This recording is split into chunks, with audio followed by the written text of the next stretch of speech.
I'm live here from Birmingham Pride 2014 with Angie Brown. Hello, hello. I'm with Ben Mason. He's a sweetie. He's a sweetie.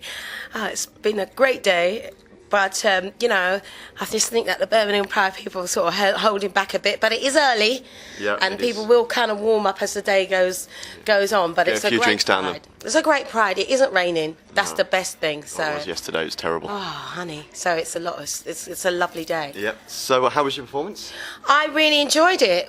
Top sound. I absolutely gave everything because that's the kind of performer that I am. You know, not compared to Manchester. I think the Birmingham people kind of held back a bit, but it was enjoyable. When you see me dripping with sweat and the eyebrows come off, babe, and the lipstick and the weave is falling to one side, you know it's been a good gig. Well, it's not raining, but it's kind of humid and hot, isn't it? It's lovely. It's warm enough to go out without your coat on. Yeah. And that's great. In Birmingham, that's, so rare, isn't it? Yeah, it really is. So what does Pride mean to you? Excuse me. Pride is it's really important, and it does touch, it does touch my heart with the issues, because it's not, to me anyway, it's not as different as to being a black woman. It isn't. You face prejudices. You've got to try and sort of like remind people of what you've been through in the past, or people before you have been through. And it's the same with the gays. There's a lot of freedom now for people to be open and get married in church and to be themselves. But, 30, 40, 50, 60 years ago, people would have been locked up, Quentin Crisp, Oscar Wilde, these people would have been persecuted. People have been, actually still happening now in Russia, isn't it? And a lot of countries is. Yeah, so it hasn't gone away. We need Pride to remind ourselves that we're free. Yeah. Well, that's what's so great about these events and these festivals. It's trying to get equality around the world. Exactly, but you see, I think with the youngsters, they can forget about the struggle, the political side of it. So the fact that you've got this kind of liberation, don't forget that. Don't take it for granted. It's a really special day. And when the Prides come about, just embrace them 100%. That's what I would do, because you're free. You're actually free to do that. Yeah. Well, what can we expect from you for the rest of this year then? Oh, God.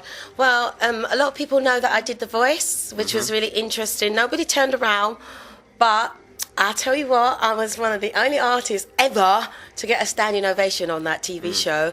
I sang I'm Gonna Get You, which is a really studio-tastic record. It was absolutely edited to hell and back in the studio, and I recreated that live, and I got a brilliant reaction, from every demographic, whether the man down the road who does my dry cleaning, or that man who fixes my shoes, or that man's he's the nail girl, the hair person, the person who fixes my car. Everyone was so proud. Everyone from school, my boys' school. So it was a really, you're only on there for about 3 or 4 minutes, but it was like 3 or 4 minutes of complete pride. It was emotional for my boys because I didn't get through, and they were like, press the button for mummy, my mummy, it meant the world to them. But there's a lesson in there. It's life. In life there's a lot of rejection, and looking back, I wasn't really right for the show. I'm really glad that the BBC let me on, really, but I know that I'm too professional for that show, and they need people that they can mould, and and that's fine. But I think they should let the professionals just come on and do a little star turn, and not let us, because I had to audition with the other 40,000 people, and then I got down again, and then go again, about 5 or 6 times until I got down to the last 200, and then they said, would you like to be on the show? And I thought, of course I would, and it's turned out to be a good PR exercise for me, but I wanted to take part in the show, and I did feel a little bit like I was putting my neck on the block. Yeah. So in the end, I know that I don't have egg on my face. Yeah, I gave my heart, I gave it 100%, and if they didn't turn around, even though I sound like a record, they didn't turn around. Yeah, who's got egg on their face? Not me. Okay, well, thank you, Angie Brown. That was a great interview. Thank you, Ben. Thanks a lot for taking time out to interview us. It's my pleasure.